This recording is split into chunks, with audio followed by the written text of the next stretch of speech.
چھوٹی سی کہانی ہے میری، زین العابدین اور عائشہ اماں کے بیٹے کی کہانی، اس لڑکے کی کہانی جو اخباریں بیچ کر اپنے بھائی کی مدد کرتا تھا، اس شاگرد کی کہانی جس کی پرورش شیو سبرمنی آئیر اور ایادورائی سولومن نے کی، اس ودیارتھی کی کہانی جسے پنڈلے ماسٹر نے تعلیم دی، ایم جی کے مینن اور پروفیسر سارا بھائی نے انجینئر کی پہچان دی، جو ناکامیوں اور مشکلوں میں پل کر سائنسدان بنا، اور اس رہنما کی کہانی جس کے ساتھ چلنے والے بے شمار قابل اور ہنرمند لوگوں کی ٹیم تھی۔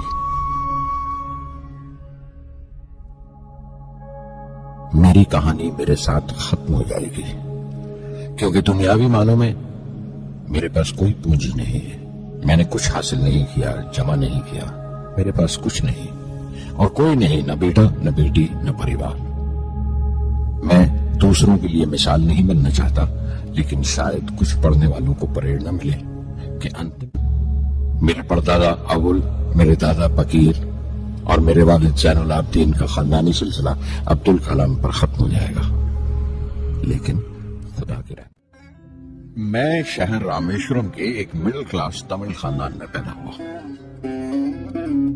میرے ابا زین العابدین کے پاس نہ تعلیم تھی نہ دولت، لیکن ان مجبوریوں کے باوجود ایک دانائی تھی ان کے پاس اور حوصلہ تھا، اور میری ماں جیسی مددگار تھی عائشہ اماں۔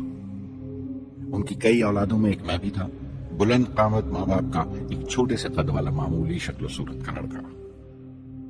اپنے پشتینی مکان میں رہتے تھے ہم، جو کبھی رامیشورم مندر کے بڑے پروہت پکشی لکشمن شاستری میرے ابا کے پکے دوست تھے۔ میری بچپن کی یادوں میں آنکی ہوئی ایک یاد یہ بھی تھی کہ اپنے اپنے روایتی لباس میں بیٹھے ہوئے وہ دونوں کیسے روحانی مسئلوں پر دیر دیر تک باتیں کرتے رہتے تھے۔ میرے ابا مشکل سے مشکل روحانی معاملوں کو بھی تمل کی عام زبان میں بیان کر لیا کرتے تھے۔ ایک بار مجھ سے کہا تھا، جب آفت آئے تو آفت کی وجہ سمجھنے کی کوشش کرو، مشکلیں ہمیشہ خود کو پرکھنے کا موقع دیتی ہیں۔ میں نے ہمیشہ اپنی سائنس اور ٹیکنالوجی میں ابا کے اصولوں پر چلنے کی کوشش کی ہے۔ میں اس بات پر یقین رکھتا ہوں کہ ہم سے اوپر بھی ایک اعلیٰ طاقت ہے، ایک مہان شکتی ہے جو ہمیں مصیبت، مایوسی اور ناکامیوں سے نکال کر سچائی کے مقام تک پہنچاتی ہے۔ میں قریب 6 برس کا تھا جب ابا نے ایک لکڑی کی کشتی بنانے کا فیصلہ کیا، جس میں وہ یاتریوں کو رامیشورم سے دھنوش کوڑی کا دورہ کرا سکے، لے جائیں اور واپس لے آئیں۔ وہ سمندر کے ساحل پر لکڑیاں بچھا کر کشتی کا کام کیا کرتے تھے۔ ایک اور ہمارے رشتہ دار کے ساتھ، احمد جلال الدین، بعد میں ان کا نکاح میری آبا زہرا کے ساتھ ہوا۔ احمد جلال الدین حالانکہ مجھ سے 15 سال بڑے تھے، پھر بھی ہماری دوستی آپس میں جم گئی تھی۔ ہم دونوں ہر شام لمبی سیر کو نکل جایا کرتے تھے۔ مسجد گلی سے نکل کر ہمارا پہلا پڑاؤ شیو مندر ہوا کرتا تھا، جس کے گرد ہم اتنی ہی شردھا سے پریکرما کرتے تھے جس شردھا سے باہر سے آئے ہوئے یاتری۔ جلال الدین زیادہ پڑھ لکھ نہیں سکے ان کے گھر کے حالات کی وجہ سے، لیکن میں جس زمانے کی بات کر رہا ہوں ان دنوں ہمارے علاقے میں صرف وہی ایک شخص تھا جو انگریزی لکھنا جانتا تھا۔ جلال الدین ہمیشہ تعلیم یافتہ پڑھے لکھے لوگوں کے بارے میں باتیں کرتے تھے، سائنس کی ایجاد، میڈیسن اور اس وقت کے لٹریچر کا ذکر کیا کرتے تھے۔ ایک اور شخص جس نے بچپن میں مجھے بہت متاثر کیا وہ میرا کزن تھا، میرا چچیرا بھائی شمس الدین۔ اس کے پاس رامیشورم میں اخباروں کا ٹھیکہ تھا اور سب کام اکیلے ہی کیا کرتا تھا۔ ہر صبح اخبار رامیشورم ریلوے اسٹیشن پر ٹرین سے پہنچتا تھا۔ سن 1939 میں دوسری عالمگیر جنگ شروع ہوئی، دی سیکنڈ ورلڈ وار۔ اس وقت میں 8 سال کا تھا۔ ہندوستان کو اتحادی فوجوں کے ساتھ شامل ہونا پڑا اور ایک ایمرجنسی کے سے حالات پیدا ہو گئے تھے۔ سب سے پہلی درگھٹنا یہ ہوئی کہ رامیشورم اسٹیشن پر آنے والی ٹرین کا رکنا کینسل کر دیا گیا اور اخباروں کا گٹھا اب رامیشورم اور دھنوش کوڑی کے بیچ سے گزرنے والی سڑک پر چلتی ٹرین سے پھینک دیا جاتا۔ شمس الدین کو مجبوراً ایک مددگار رکھنا پڑا جو اخباروں کے گٹھے سڑک سے جمع کر سکے۔ وہ موقع مجھے ملا اور شمس الدین میری پہلی آمدنی کی وجہ بنا۔ پھر جنگ ختم ہو گئی اور ہندوستان کی آزادی بالکل یقینی ہو گئی۔ میں نے ابا سے رامیشورم چھوڑنے کی اجازت چاہی. میں ڈسٹرکٹ ہیڈ کوارٹرز رامناتھ پورم جا کر پڑھنا چاہتا تھا. شمس الدین اور جلال الدین میرے ساتھ رامناتھ پورم تک گئے مجھے شارٹس ہائی اسکول میں داخل کرانے کے لیے. جانے کیوں وہ نیا ماحول مجھے راس نہیں آیا. رامناتھ پورم بڑا مصروف شہر تھا اور قریب 50,000 کی آبادی تھی، لیکن رامیشورم کا سکون اور اطمینان کہیں نہیں تھا.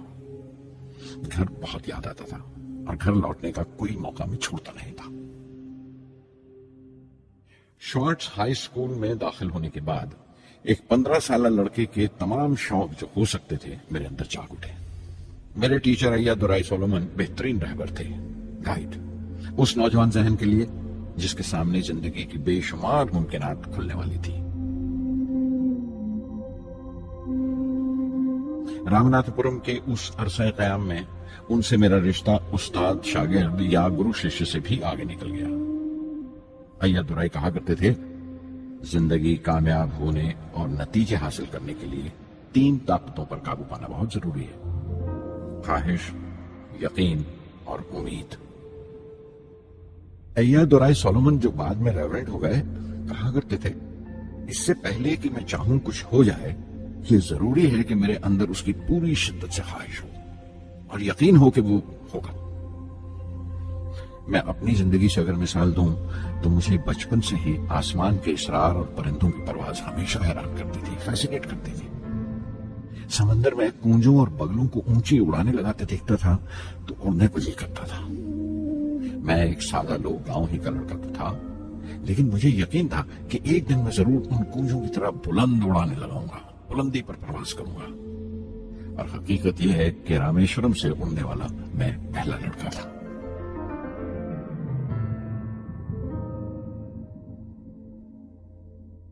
شارٹس اسکول میں تعلیم ختم کرتے کرتے میرے اندر خود اعتمادی بس چکی تھی اور مجھے یقین تھا کہ میں ضرور کامیابی حاصل کروں گا. میں تعلیم آگے جاری رکھوں گا، اس میں کوئی دوسرا خیال نہیں تھا.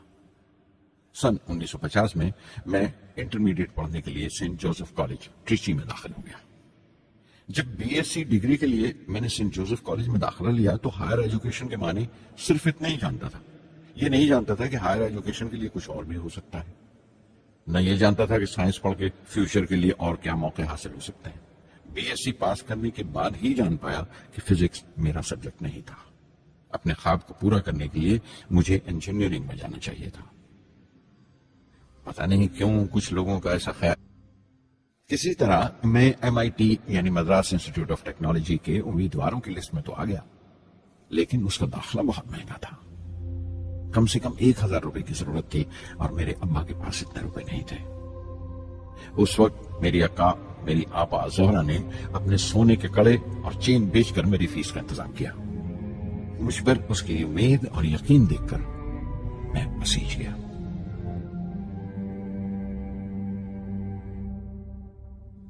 MIT میں سب سے زیادہ مزہ آیا. وہاں 2 ہوائی جہاز رکھے دیکھ کر جو اڑان سے بری کر دیے گئے تھے، مجھے ان کی طرف ایک عجیب سا کھچاؤ محسوس ہوتا تھا. اور جب سب لڑکے ہاسٹل لوٹ جاتے تھے میں کئی گھنٹے ان کے پاس بیٹھا رہتا تھا. فرسٹ ایئر مکمل کرنے کے بعد جب مجھے اپنے زیادہ خصوصی مضمون چننا تھے، یعنی اپنی اسپیشل برانچ کا چناؤ کرنا تھا، تو میں نے فورن ایروناٹیکل انجینئرنگ کا چناؤ کر لیا. MIT کی تعلیم کے دوران مجھے 3 ٹیچرز نے بہت متاثر کیا: professor Sponder, professor KAV Pandalai, professor Narasingha Rao. Professor Sponder technical aerodynamics سکھاتے تھے. ایروناٹیکل انجینئرنگ میں داخلے سے پہلے میں نے ان سے صلاح لی تھی. انہوں نے سمجھایا تھا کہ مجھے مستقبل کا فیصلہ کرنے سے پہلے مستقبل کی ممکنات کے بارے میں نہیں سوچنا چاہیے، بلکہ سوچنا چاہیے ایک اچھی بنیاد کے لیے اور اپنے رجحان اور اشتیاق کے بارے میں کہ اس میں کتنی شدت ہے، میرے ایپٹیچیوڈز اور ایسپریشن میں کتنی انٹینسٹی ہے. میں خود بھی ہونے والے انجینئرنگ اسٹوڈنٹس سے کہنا چاہتا ہوں کہ جب وہ اپنا اسپیشلائزیشن کا چناؤ کریں تو یہ دیکھیں کہ ان میں کتنا شوق ہے، کتنا اتساہ ہے اور لگن ہے اس شعبے میں جانے کے لیے. پروفیسر KAV پنڈلے نے مجھے ایرو اسٹرکچر ڈیزائن سکھایا اور اس کا تجزیہ بھی، وشلیشن، انالیسس بھی. وہ بڑے خوش دل اور دوست ٹیچر تھے اور ہر سال کوئی نہ کوئی نیا طریقہ، نیا نظریہ لے کر آتے تھے کورس میں. پروفیسر نرسنگھ راؤ میتھمیٹیشین تھے. وہ ایروڈائنامکس کی تھیوری سکھایا کرتے تھے. ان کی کلاس میں داخل ہو کر مجھے میتھمیٹیکل فزکس باقی تمام سبجیکٹ سے زیادہ اچھا لگنے لگا۔ IIT سے میں بنگلور کے ہندوستان ایروناٹکس لمیٹڈ HAL میں بطور ٹرینی داخل ہو گیا۔ HAL سے جب میں ایروناٹیکل انجینئرنگ گریجویٹ بن کر نکلا تو زندگی نے 2 موقع میرے سامنے کھڑے کر دیے اور دونوں میری پرواز کے دیرینہ خواب پورے کر سکتے تھے۔ ایک موقع تھا ایئر فورس کا، دوسرا منسٹری آف ڈیفنس میں directorate of technical development and production کا۔ میں نے دونوں میں عرضی بھیج دی اور بیک وقت دونوں سے انٹرویو کا بلاوا آ گیا۔ ایئر فورس کے لیے مجھے دہرادون بلایا گیا تھا اور ڈیفنس کے لیے دہلی۔ میرے دونوں مقام 2000 کلومیٹر کے فاصلے پر تھے۔ یہ پہلا موقع تھا میرا اپنے وسیع اور وراٹ وطن کو دیکھنے کا۔ کھڑکی پر بیٹھا میں اس دیش کی سرزمین کو پاؤں تلے سے بہتا ہوا دیکھ رہا تھا۔ حیران تھا کہ اتر کی طرف سفر کرتے ہوئے ایک ہی ملک کا لینڈسکیپ کیسے بدلتا چلا جاتا ہے۔ میں 1 ہفتہ دہلی میں ٹھہرا، ڈیفنس منسٹری کا انٹرویو دیا۔ انٹرویو اچھا ہوا تھا۔ وہاں سے میں دہرادون گیا ایئر فورس سلیکشن بورڈ کے انٹرویو کے لیے۔ 25 امیدواروں میں 9ویں نمبر پر آیا۔ میرا دل بیٹھ گیا، بہت مایوس ہوا اور کئی دن تک افسوس رہا کہ ایئر فورس میں جانے کا موقع میرے ہاتھ سے نکل گیا۔ میں رشی کیش چلا گیا، دل پر یہ بوجھ لے کر کہ آنے والے دن بڑے سخت ہوں گے۔ گنگا میں اسنان کیا اور پھر چلتا ہوا پاس کی پہاڑی پر شیوانند آشرم تک پہنچ گیا۔ سوامی شیوانند سے بھیٹ ہوئی۔ دیکھنے میں بالکل گوتم بدھ لگتے تھے، سفید دودھیا دھوتی اور پاؤں میں لکڑی کی کھڑاؤ۔ ان کی بچوں سی معصوم مسکان اور سادہ دلی دیکھ کر بہت پربھاوت ہوا میں نے بتایا انہیں کیسے میں انڈین ایئر فورس میں بھرتی ہونے سے رہ گیا اور میری کتنی شدید خواہش تھی آسمانوں میں اڑنے کی، پرواز کرنے کی۔ وہ مسکرا دیے، بولے خواہش اگر دل و جان سے نکلی ہو، وہ پوتر ہو اور اس میں شدت ہو تو اس میں کمال کی ایک الیکٹرو میگنیٹک انرجی ہوتی ہے، ایک برقی مقناطیسی طاقت ہوتی ہے۔ دماغ جب سوتا ہے تو وہ انرجی رات کی خاموشی میں باہر نکل جاتی ہے اور صبح کائنات برہمانڈ سے ستاروں کی گتی رفتار کو اپنے ساتھ سمیٹ کر دماغ میں لوٹ آتی ہے۔ اس لیے جو سوچا ہے اس کی سرشٹی اوشیہ ہے، وہ تخلیق ہوگا۔ تم وشواس کرو اس ازلی بندھن پر، اس وچن پر کہ سورج پھر لوٹے گا، باہر پھر سے آئی۔ میں دہلی لوٹ آیا، ڈیفنس سے اپنا انٹرویو کا نتیجہ دریافت کیا۔ جواب میں مجھے اپوائنٹمنٹ لیٹر تھما دیا گیا اور اگلے دن سے سینئر سائنٹیفک اسسٹنٹ مقرر کر دیا گیا 250 روپے کی ماہانہ تنخواہ پر۔ 3 سال گزر گئے۔ انہی دنوں بنگلور میں ایروناٹیکل ڈیولپمنٹ اسٹیبلشمنٹ ADE کا ایک نیا محکمہ کھلا اور مجھے وہاں پوسٹ کر دیا گیا۔ بنگلور کانپور سے بالکل مختلف شہر تھا۔ میں اپنے ڈائریکٹوریٹ کی پوسٹنگ کا پہلے سال تو ADE میں کوئی زیادہ کام نہیں تھا۔ ایک پروجیکٹ ٹیم بنائی تھی کہ 3 سالوں میں ایک سودیشی ہاور کرافٹ تیار کریں اور وہ وقت سے پہلے تیار ہو گیا۔ نندی اس کا نام رکھا گیا، شیو کی سواری کے آدھار پر۔ اس کا ڈیزائن ہماری امید سے زیادہ اچھا تھا، لیکن میں سخت مایوس ہوا جب آپسی کنٹروورسیز کی بنا پر سارا پروجیکٹ بالائے طاق رکھ دیا گیا، بند کر دیا گیا۔ Professor MGK Menon, Tata institute of fundamental research کے ڈائریکٹر، ایک روز اچانک ہی ہماری جانچ پڑتال کو آ پہنچے۔ نندی کا ذکر نکلا، مجھ سے پوچھ تاچھ کرتے ہوئے انہوں نے خواہش ظاہر کی ایک 10 منٹ کی اڑان کے لیے۔ اس کے 1 ہفتہ بعد کی بات ہے، مجھے انکوسپار سے بلاوا آ گیا، the Indian committee for space research. میں ممبئی چلا گیا راکٹ انجینئر کی پوسٹ کے لیے انٹرویو دینے۔ میرا انٹرویو لینے والے ڈاکٹر وکرم سارا بھائی اور پروفیسر MGK مینن کے علاوہ مسٹر سراف تھے، جو اس وقت ایٹمک انرجی کمیشن کے ڈپٹی سیکرٹری کے عہدے پر تھے۔ ڈاکٹر سارا بھائی کی گرم جوشی نے پہلی ہی ملاقات میں میرا دل مول لیا۔ اگلے ہی دن مجھے خبر مل گئی کہ میں چن لیا گیا۔ مجھے انکوسپار میں راکٹ انجینئر کی حیثیت سے شامل کر لیا گیا تھا۔ سن 1962 کے دیرینہ حصے میں کہیں انکوسپار نے تھمبا میں ایکویٹوریل راکٹ لانچنگ سٹیشن بنانے کا فیصلہ کیا۔